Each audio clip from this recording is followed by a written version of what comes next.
Aujourd'hui, je veux partager une histoire liée à ma femme, quand je l'ai surprise en train de me tromper. Mon nom est Jim, je viens d'une bonne famille. Mes parents étaient incroyablement gentils, mais j'ai été privée de leur amour pendant de nombreuses années en raison de leur mort prématurée pendant mon enfance. Quand j'avais 10 ans, mon père m'a confié à mon oncle, Oak. Il était dévoué à mon père. J'ai été élevée par mon oncle avec un certain degré de rigueur. Cette éducation stricte a joué un rôle décisif dans la formation de mon caractère. Cependant, malgré ces choix, j'ai toujours désiré l'affection et l'amour que seuls les parents peuvent donner. J'étais le seul fils de mes parents. À l'âge de 26 ans, j'ai réussi à obtenir mon diplôme universitaire, et après l'obtention de mon diplôme, j'ai pris le contrôle de l'entreprise de mon oncle à Rio. Cette entreprise appartenait initialement à mon oncle, la gérait pour moi. J'ai abordé mon travail de manière professionnelle, trouvant toujours du plaisir dans ce que je faisais. Un soir, en rentrant chez moi du bureau, mon attention a été attirée par une jeune fille aux yeux bleus captivants. Elle aidait un vieil homme à traverser la route, et sa beauté était si envoûtante qu'elle semblait presque être une fée. J'ai été fasciné par la charmante fille aux yeux bleus, la regardant pendant un moment jusqu'à ce qu'elle disparaisse enfin de ma vue. Son image est restée dans ma mémoire et a occupé mes pensées constamment. C'était la première fois qu'une chose comme ça m'arrivait. Je ne pouvais pas dire exactement ce qui m'attirait chez cette fille, son innocence ou son respect pour les personnes âgées, mais je pensais à elle pendant longtemps. Mes pensées à propos de la fille ont quitté ma tête pendant un moment, alors je suis retournée à ma routine et suis allée à mon bureau. Quand je suis arrivée à mon bureau, j'ai trouvé une carte d'invitation pour la célébration du premier anniversaire de mariage de mon ami et de sa femme. À l'époque, je n'avais aucune idée que cette invitation allait entraîner des changements dans ma vie. La célébration de l'anniversaire était prévue pour la semaine suivante, et bien que j'évite généralement de tels événements, cette fois-ci, je n'ai pas pu refuser l'invitation insistante de mon ami. J'ai donc accepté l'invitation, et je suis arrivée à l'heure, au lieu de l'événement. À ma grande surprise, j'ai rencontré à nouveau la fille aux yeux bleus à l'événement. Elle était incroyablement belle, et se démarquait du reste des invités. Il s'est avéré qu'elle était une amie proche de la femme de mon ami. Ne voulant pas manquer une telle chance, j'ai exprimé à mon ami mon désir de mieux connaître cette fille. Il l'a appelée par le nom de Chloé. Chloé est venue, et mon ami nous a présentés l'un à l'autre, et j'ai ainsi eu l'occasion de rencontrer Chloé par l'intermédiaire d'un ami commun. Bien que je sois généralement confiant, en sa présence, je me sentais hésitant, comme si les mots m'avaient soudainement quitté. Cependant, Chloé a facilement engagé la conversation avec moi, faisant preuve d'une politesse impeccable pendant que nous interagissions. Nous avons passé 2 heures dans une conversation agréable et amicale, complètement inconscient du temps qui passait. C'est pendant la conversation que j'ai découvert une forte connexion avec Chloé, et à partir de ce moment-là, ma vie ne serait plus jamais la même. J'ai découvert une frappante similitude entre Chloé et moi. Nous avons tous les deux perdu nos parents à un jeune âge, et avons été élevés dans des orphelinats. Pendant cette conversation de 2 heures, j'ai impulsivement pris la décision de demander Chloé en mariage, au lieu de prendre le temps de mieux la connaître. Et cela s'est avéré être l'une des pires décisions de ma vie. La semaine suivante, j'ai contacté Chloé par l'intermédiaire d'un ami commun, et je l'ai invitée à me rencontrer dans un restaurant juste à l'extérieur de la ville. Elle est arrivée à l'heure, vêtue d'un ensemble éblouissant, ses yeux rayonnant de charme et son visage illuminé d'une joyeuse anticipation, presque comme si elle avait prévu le sujet de notre conversation. Dès que je lui ai proposé, elle a accepté sans hésitation, comme si elle avait été préparée à m'épouser depuis le début. Elle pourrait aussi avoir des sentiments pour moi, mais j'étais un peu perplexe par la situation. J'ai partagé ma décision avec un ami, mais il n'a pas vraiment partagé mon enthousiasme. Il m'a conseillé de prendre du temps pour y réfléchir, mais malheureusement je n'ai pas suivi son conseil. Nous n'avons pas perdu de temps, et nous nous sommes mariés une semaine plus tard, en présence de seulement quelques amis. Toutes les préparations pour le mariage ont été méticuleusement gérées, par mon ami et sa femme. Nous avons eu 6 années heureuses de mariage et notre amour a grandi de jour en jour. Malgré le fait de ne pas avoir d'enfants, cela n'a pas changé notre amour l'un pour l'autre. Et les sposo Cardari, une soirée d'hiver sereine, mon ami et son frère étaient absorbés dans une partie d'échecs quand j'ai abordé le sujet de l'amour de ma femme, combien elle m'aimait, et à quel point notre vie ensemble était heureuse. À ce moment-là, l'expression sur le visage de mon ami a changé de manière spectaculaire et il a éclaté de rire. Je me suis senti mal à l'aise avec son rire, comme s'il se moquait de moi. Je lui ai demandé qu'est-ce qui est si drôle. Il a répondu, il semble que l'amour de ta femme soit dirigé plus vers ta richesse que vers toi. Quand cela se terminera, l'amour de ta femme se terminera aussi. En entendant cela, j'ai été offensée, et je me suis éloignée. Cependant ces mots ne sont jamais sortis de mon esprit. Pendant ces belles et prospères années de mariage, j'ai remarqué que ma femme était très attachée à l'argent. Cela m'a amené à penser que sans ma situation financière, Chloé n'aurait peut-être jamais pensé à m'épouser. Au début, je n'avais pas envie de sortir avec mon ami, mais à l'insistance de ma femme, j'ai fini par accepter. À ma grande surprise, il s'est excusé pour son comportement précédent, et nous avons rétabli notre amitié. Chloé a parfaitement compris qu'il avait parlé mal d'elle, mais elle a quand même insisté pour que les relations amicales soient rétablies. Mais pourquoi? Cela m'a intriguée, car je considérais ma femme comme une personne vraiment innocente et au cœur tendre. J'ai spéculé que peut-être elle voulait simplement que notre communication avec son ami soit préservée pour les années à venir, alors j'ai décidé de ne pas y penser. Pour moi, ma femme était un cadeau inestimable du ciel, et mon amour pour elle était fort. Je lui faisais toujours entièrement confiance. Cependant, après quelques mois, mon entreprise a commencé à avoir des difficultés, et j'ai commencé à remarquer que l'amour de ma femme était plus axé sur mon succès financier que sur notre relation. C'était une douloureuse révélation, mais je ne pouvais pas nier la vérité. Malgré cela, j'aimais toujours ma femme, et je voulais que les choses fonctionnent. Mon entreprise a commencé à se détériorer de manière constante, signalant un changement significatif dans ma vie. Au fil des jours, j'ai remarqué un changement progressif dans le comportement de ma femme, et j'ai lutté pour lui fournir le confort qu'elle désirait. Son comportement changeant a commencé à me perturber. J'ai fait tous les efforts pour assurer son bonheur, mais son humeur devenait de plus en plus irritable, ce qui me rendait très anxieux. Dans ces moments-là, les paroles d'un ami de quelques mois auparavant résonnaient dans ma tête. Il m'avait averti que si ma richesse disparaissait, l'amour de ma femme pour moi disparaîtrait aussi. Mais je voulais désespérément éviter cela, car mon amour pour elle était très fort. Je chérissais mon amour pour elle, et je souhaitais son amour en retour, espérant prouver les paroles de mon ami fausses. Pour cela, j'ai redoublé d'efforts pour gagner de l'argent. Malheureusement, malgré mes efforts ont été vains, car l'entreprise continue à se détériorer jour après jour. À la recherche de meilleures opportunités, j'ai pris la difficile décision de déménager dans une autre ville, laissant ma bien-aimée épouse seule à la maison. J'ai confié son soin à mon ami pour la durée de mon absence, et je suis partie dans une autre ville. J'ai fait ce choix en me basant sur ma confiance inébranlable en mon ami. Bien que j'ai essayé pendant 1 an de relancer mon entreprise, je n'ai pas réussi à inverser la tendance. Mon entreprise a continué à se détériorer, s'aggravant avec le temps. Chaque fois que Chloé demandait des nouvelles, je devais malgré moi admettre que ça n'allait pas mieux. Et elle raccrochait, en frustration. Je me sentais impuissant à apporter du bonheur à ma femme dans ces circonstances. La fréquence des appels et des messages de ma femme a progressivement diminué jusqu'à ce qu'il s'arrête complètement. À chaque fois que j'essayais de l'appeler, son téléphone était soit occupé, soit elle ne répondait pas du tout. Ça commence à m'inquiéter. J'avais peur qu'il soit arrivé quelque chose à Chloé ou que je puisse la perdre. La situation me préoccupait, me poussant à tout abandonner et à rentrer chez moi. Je n'ai informé personne de mon retour imminent.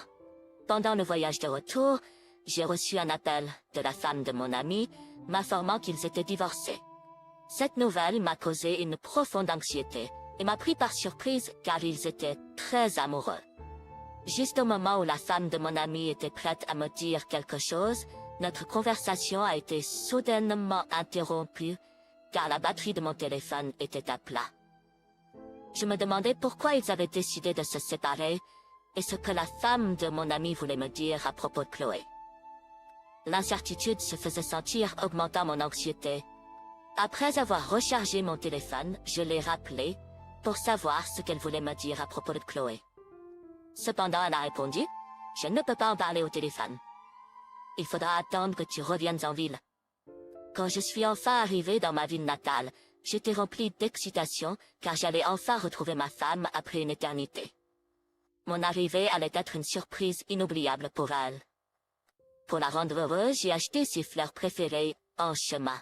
En entrant dans notre maison, j'ai été stupéfait de voir mon ami et son frère assis dans notre salon, en train de prendre un repas. À ce moment-là, Maman Lam était dans la cuisine. C'était étrange, mais la confiance profonde que j'avais en mon ami et en ma femme a immédiatement dissipé tous les doutes.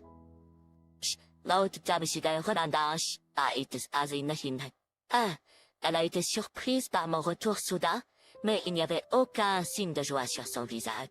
Je les ai rejoints à table, prenant place en face d'eux. J'ai demandé à mon ami à propos de son divorce. À ma grande surprise, sa réponse était étrange et m'a laissé perplexe. Il a ri et a dit « Mon cœur est rempli de ma vibration. C'est pour ça que je l'aime. » Après cette réponse extraordinaire, lui et son frère ont quitté ma maison. Bientôt, Chloé est entrée avec de la nourriture, et je l'ai invitée à s'asseoir à côté de moi, plongeant mon regard dans ses yeux bleu azur captivants. Et j'ai demandé à Chloé si elle m'avait autant manqué que moi elle. Bien que je n'ai pas aimé sa question, j'ai répondu que je suis revenu parce que j'étais nostalgique de ma bien-aimée épouse. Le doute a commencé à s'insinuer dans mon âme, et je me suis demandé si le manque d'enthousiasme de Chloé pour mon retour indiquait que son amour pour moi avait disparu. J'ai commencé à regretter ma décision de quitter ma femme et de déménager dans une autre ville. Pour raviver notre amour, je me suis dévoué à regagner l'affection de ma femme et à la rendre vraiment heureuse. J'ai travaillé sans relâche jour et nuit pour sauver mon entreprise étouffante, mais tous mes efforts ont été vains. Une chose me pesait, le manque d'enthousiasme de ma femme pour mon retour. Au lieu d'être heureuse, elle ne cessait de me pousser à revenir et à gagner plus d'argent, ce qui entraînait des disputes fréquentes entre nous. De plus, mon ami a commencé à visiter ma maison plus souvent, ce qui était inhabituel. Ce qui était encore plus surprenant, c'est qu'un jour je suis parti du bureau plus tôt, me sentant quelque peu anxieux. En entrant dans l'une des pièces de ma maison, j'ai entendu ma femme parler à quelqu'un de finance. En entrant dans la pièce, ma femme a brusquement mis fin à l'appel et a affiché une expression innocente, comme si elle croyait que j'avais tout entendu. J'ai demandé des explications sur l'appel, mais elle a rapidement changé de sujet, détournant la conversation vers mon arrivée inattendue. J'ai expliqué que je ne me sentais pas bien et que je suis rentré chez moi en espérant profiter d'un bon café chaud de ma charmante femme. J'ai essayé de ne pas lui faire sentir que je doutais d'elle. Pendant qu'elle préparait le café, j'ai discrètement vérifié l'historique des appels de son téléphone et j'ai découvert qu'elle discutait avec le frère de mon ami. Cette révélation m'a surpris, car j'avais déjà commencé à soupçonner qu'il y avait plus qu'une simple amitié entre ma femme et mon ami. Cependant, le fait qu'elle parlait à son frère m'a complètement dérouté. Une chose devenait de plus en plus évidente. Ma femme était impliquée dans quelque chose de suspect. Et je ne pouvais pas échapper au sentiment que c'était bien pire que ce que j'avais d'abord soupçonné. J'ai décidé de mettre au point un plan pour prendre ma femme en flagrant délit. Un jour, je lui ai dit que je devais partir dans une autre ville pour le travail. Sa réaction était très révélatrice. Elle semblait excitée, comme si elle attendait avec impatience mon départ. J'ai délibérément partagé cette information avec ma femme et mon ami dans le cadre d'un plan élaboré. Malgré tous mes efforts, je n'ai pas réussi à contacter la femme de mon ami. Il semble qu'après son divorce, elle ait changé de numéro de téléphone et qu'elle ait déménagé dans une autre ville. J'ai acheté 3 caméras et les ai installées stratégiquement à l'entrée principale et dans le salon de ma maison. Pour maintenir ma couverture, j'ai trompé ma femme en lui disant que je partais dans une autre ville pour le travail. Cependant, en réalité, je suis restée dans une maison louée près de chez nous et j'ai constamment surveillé les enregistrements des caméras pour découvrir la vérité. Après 3 jours de surveillance assidue des images des caméras, je n'avais toujours pas trouvé de preuve de l'infidélité de ma femme. Le 4e jour, j'étais sur le point de rentrer chez moi quand j'ai remarqué qu'un de mes amis s'approchait de ma maison. Quand il est arrivé à ma maison, il a frappé à la porte, et à ma grande surprise, ma femme l'a accueilli avec un baiser passionné avant de le laisser entrer. Quand ils sont entrés, il a fermé la porte derrière eux, me laissant dans un état de choc. Les événements que j'avais vus sur la caméra du salon m'ont encore plus stupéfait. J'ai regardé ma femme et lui faire confortablement sur le canapé, et sa joie à sa présence était indéniable. Elle avait l'air plus heureuse que je ne l'avais jamais vue. À la vue de cette scène, j'ai été pris de dégoût de m'aimer autant ma femme. J'ai regardé mon ami l'embrasser à nouveau et ils sont devenus intimes. Il est devenu douloureusement évident que ma femme avait bel et bien une liaison avec mon ami. Une réalité brutale se déroulait sous mes yeux. Quand je me suis remis du choc, je suis sorti de la maison et je suis allé chez moi. J'étais debout à la porte arrière de ma maison et j'avais les clés. Et puis, j'ai entendu la voix de ma femme venant de quelque part à l'intérieur de la maison. J'ai discrètement grimpé les escaliers et me suis dirigé vers la chambre d'où provenaient les bruits. Quand j'ai ouvert la porte avec prudence, j'ai été accueilli par une vue choquante.